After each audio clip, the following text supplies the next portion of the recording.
I think it's very difficult to work with Macbeth, um, especially when you just read the story alone. When you watch the movie that like we did, it becomes a bit easier to understand, especially the plot itself. Because when you read the story, there's two different things that are very difficult.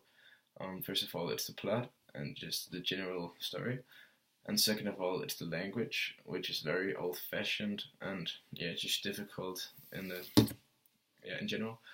Um, the plot itself is about a knight named Macbeth, and he's just like a warrior of the king, I guess you could say that.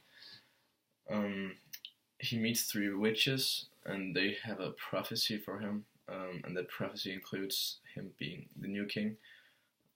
Macbeth then tells his wife, called Lady Macbeth, about this, and she gets very excited, and she wants to have that power. So she reaches out for some higher powers to make her more of a man and less of a woman, and she calls this to unsex her. Um, and yeah, they end up killing the current king called Duncan, and then Macbeth ends up becoming king. Um, yeah, but Macbeth, he just acts very cruel after that, and he's just a changed man in general. Lady Macbeth as well, and she ends up killing herself. Probably we're not sure about that part, but we're pretty sure that she kills herself because of the skills in her. Um, a guy called Macduff, he doesn't like Macbeth at all, and he stands up against him, and they have this feud going on.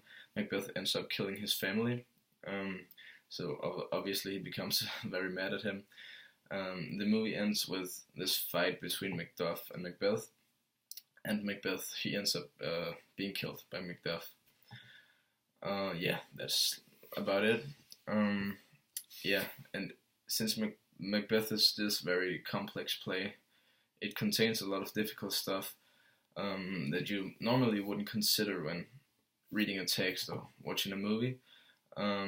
You have to be aware of two terms called a simile and an antithesis. A simile is a form of a comparison. Um, Example, you are beautiful just like a rose. And an antithesis is kind of the opposite of that. For example, there's a famous quote from the play that goes, uh, foul is fair and fair is foul, or the other way, I don't know. And this, of course, also contributes to making the play very poetic in a way. Um, and an antithesis is also a very powerful thing to use because you create this contrast with two different things, and you put them up against each other so that you strengthen your own point. Another thing that's frequently used is iambic pentameter, and this is like a structured way of building up a story and makes it have a nice rhythm and flow to it.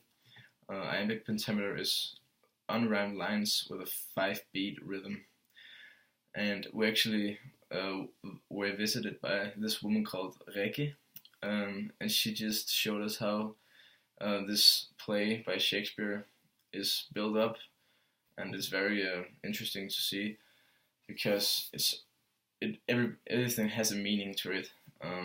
It's not like a coincidence that this story is built up the way that it is.